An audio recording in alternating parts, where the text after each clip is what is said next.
Le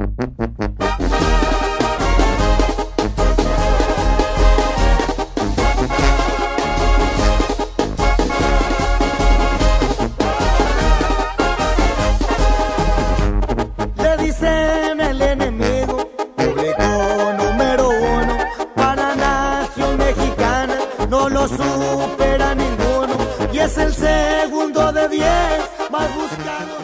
This was another. It was a play on it's newer Mexican cuisine. It's a chile relleno, which is very classical, but it's not classic to stuff it with chicharrón prensado and do just. It was a very simple. Like pinto bean sauce, and it would just complement the dish. But I'd never had chicharrón prensado. But you taste it, and you bite into it, and you're like, this tastes really familiar. What is this? And he explained it to me, and I was just like, oh, we have to get that. And immediately he was like, where can we get this? And I felt bad because his family, it was his dad's birthday. But they looked at us and they were like, they're working. And they knew exactly what the role was, and that was pass everything down, because we had to taste everything. And like, you could just see like the wheels working. Like, they were just like in awe watching us. Then we had these were duck enchiladas with a black mole. Those were very tasty too. And the duck was braised with prunes. So it's a prune braised duck. So it's dark and sweet and kind of gooey, kind of stuck together. It's absolutely delicious. Braised with prunes and covered with mole. And how's this particular mole made? So I know this mole is not as sweet. This mole was not as sweet as the regular as a Oaxacan mole, so it was more a little smoky. So the sweet and the smoky went very, very well. Nice. And this woman has all her tortillas made there. Of course, we're very lucky because everywhere we went, every restaurant we went to, everybody makes their own tortillas and they make their own masa. So, tortillas taste like fresh, like heaven.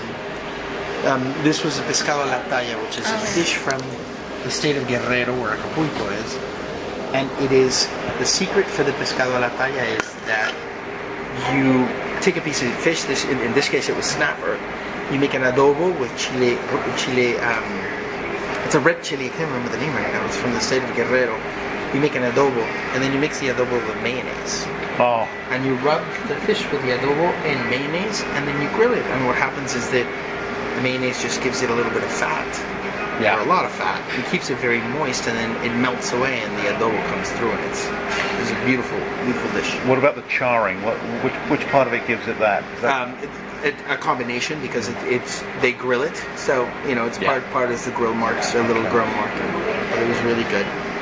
I think this was our least favorite dish of the night because it was very simple. Yeah. It's just a chicken breast and it had a tamal. What was pretty was that the tamal was about this thick. It was flat. Very, very, about a quarter inch thick. And it was very pretty, very good flavor. The green mole was good. The chicken was just not exciting. So. But, this is the restaurant. As you can see, I think one of the things that surprised her too was that all the restaurants we went to are super contemporary looking. That's really modern. It's a very informed place. Yes.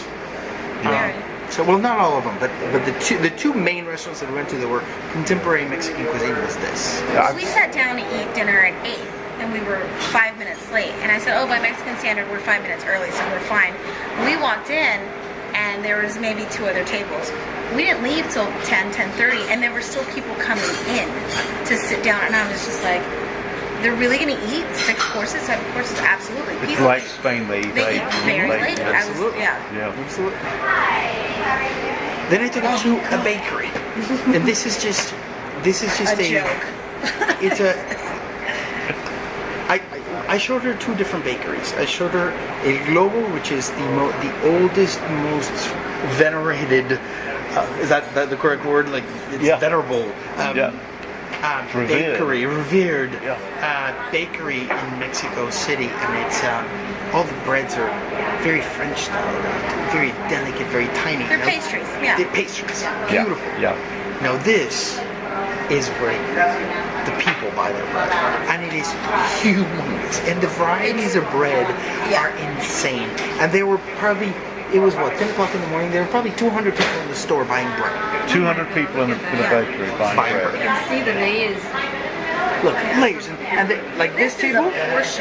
This table, there's probably what, about 30 tables, Oh, yeah. 20 tables of bread, and every table. 20 of different. them like that. Yes, different. My goodness. and every table has something different in it.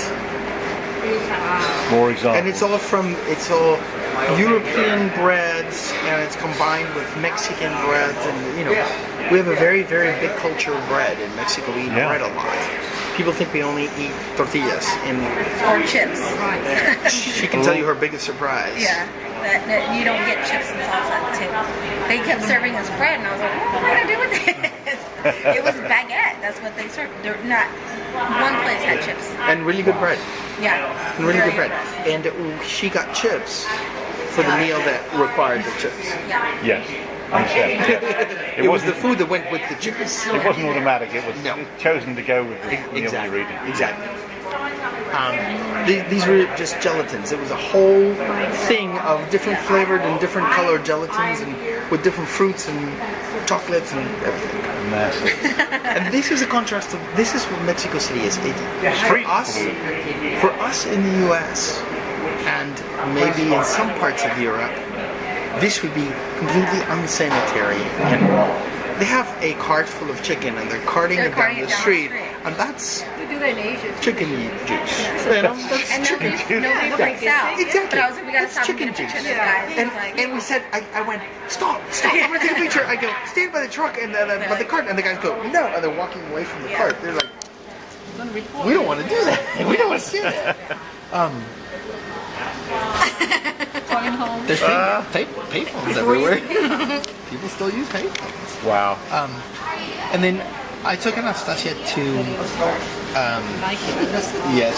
I was wearing a hoodie, a scarf, and 70-degree gloves. I took her to the Mercado de San Juan. The Mercado de San Juan used to be one of the most important markets, food markets in Mexico City. To my sadness and I don't know how to describe it. It was just a very sad thing was that part of the market is still intact, and you're going to see the pictures, and it's doing very well. But people have become used to going to grocery stores. Oh. American-style grocery stores. Where you can go, yes, where everything is sanitized and where you can go get everything in one store and you're done. Yeah. So people are not going to the market to get fruit and their meat and their fish and their dairy. Like they used to. And then they go buy their cleaning supplies and everything somewhere else like they used to. Now they go to that. So these markets have become a place where they're more for supplying restaurants, and but to look at the way things are displayed. For example, a mushroom stand. I know. That's They have spectacular. Yeah. lobster. They had lobster, and they had shiitakes, and they had creminis, and they had what are these? The Italian ones? Porcini? Porcinis, Yeah. and they had. It was a huge variety of fresh and dried mushrooms. It was beautiful. Looks wonderful. Look at the fruit, the way it's displayed. It's just Yeah. and it's fruit. They have local fruit, and then they have fruit. Yes, these are mangoes, and they have fruit from different parts of the world. Obviously. Is there much of a foodie culture in Mexico City, or is this? I mean, just- based on the restaurants that we were eating at 2 o'clock at Dulce Patria, it was packed, both levels.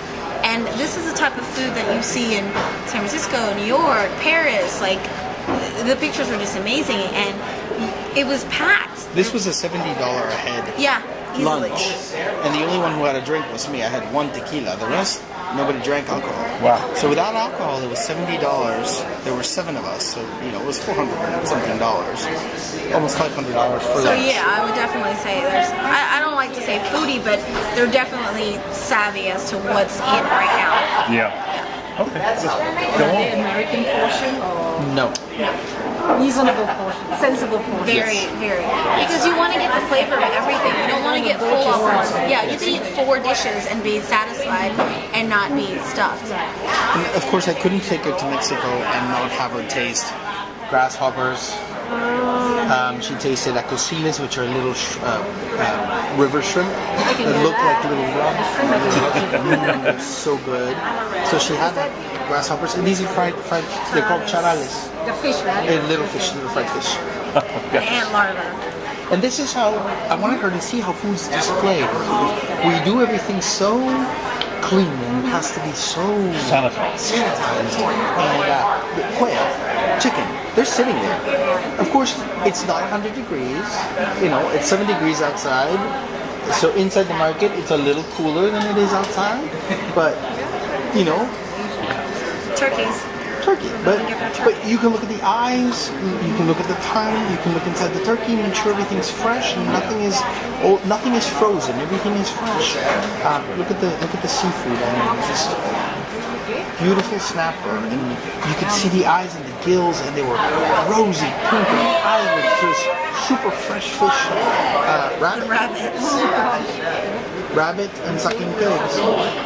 Oh goodness me, the whole thing, yeah. Yeah, so you don't go and find this sort of pre-cut sections, you know, this bit and that bit. You get the whole animal, The whole animal. if it's feasible, yeah. Yeah. That's great. Those are ants. Ants. Ants. And their larvae. So will these be at Komali? No. I wish. I don't think we would have the market for it. But if we can get them at some point, we might bring some in, and whoever's adventurous enough. Do a special. Absolutely. Yeah.